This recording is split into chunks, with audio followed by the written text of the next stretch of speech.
Imagine being born into the grandest palaces of Europe with marble floors, golden thrones, and a family that rules nations. You are born a prince or a princess. The world expects you to carry titles, wealth, and power. But the moment you open your eyes, your destiny is rewritten, not by your bloodline, but by your biology. In royal courts obsessed with perfection, beauty, and heirs, being born with Down syndrome was not just a medical condition. It was seen as a scandal, a curse, even a threat to dynasties.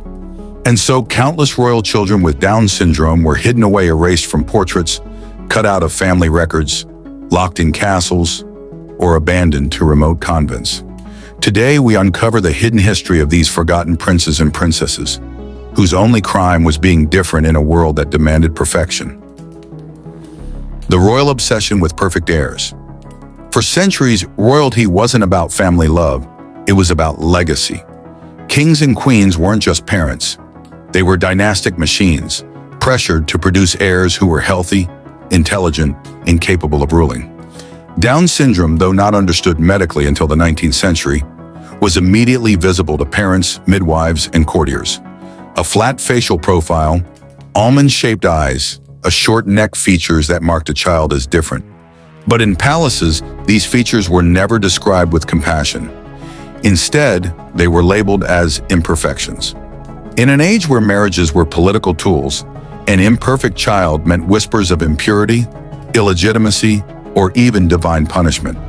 Royals feared not just the child's condition, but the gossip it would unleash. And so the solution was silence. Catherine and Nerissa Bowes-Lyon, the Queen's hidden cousins. One of the most shocking royal scandals of the 20th century comes not from the Middle Ages, but from modern Britain. In 1941, two young girls, Catherine and Nerissa Bowes-Lyon, were quietly admitted to the Royal Earlswood Institution for mental defectives in Surrey. They were nieces of the Queen Mother, cousins to Queen Elizabeth II.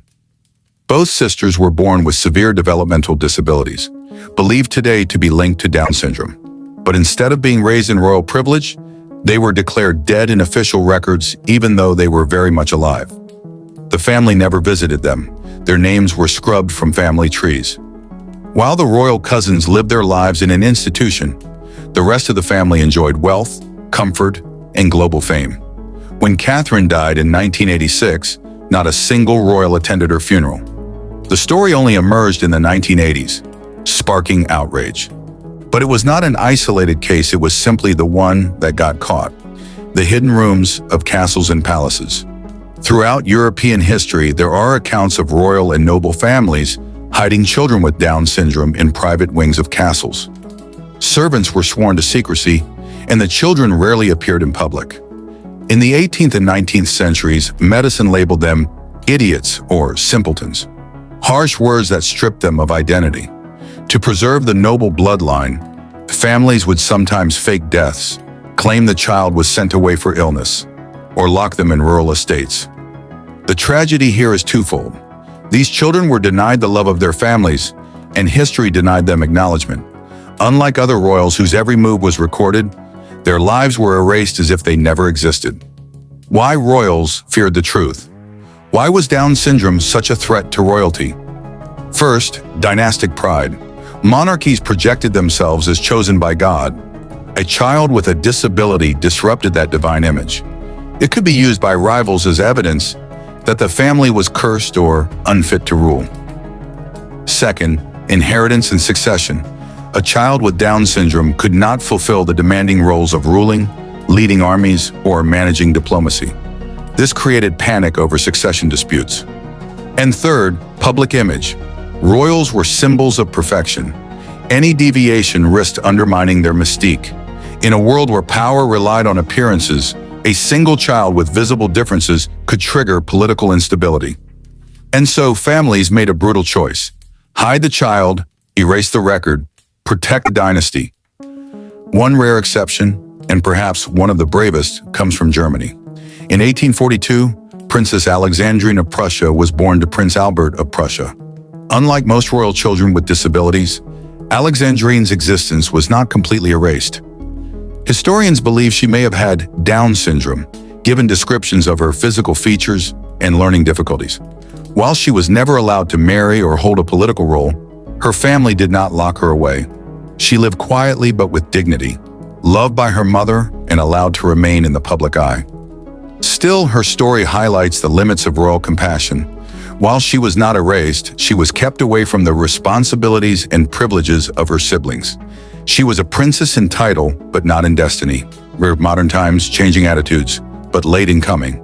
It wasn't until the mid to late 20th century that attitudes began to shift. Today, children with Down syndrome born into noble or wealthy families are less likely to be hidden and more likely to be embraced. But the scars of history remain. The stories of Catherine and Nerissa Bowes-Lyon remind us that even in living memory, being different meant being discarded.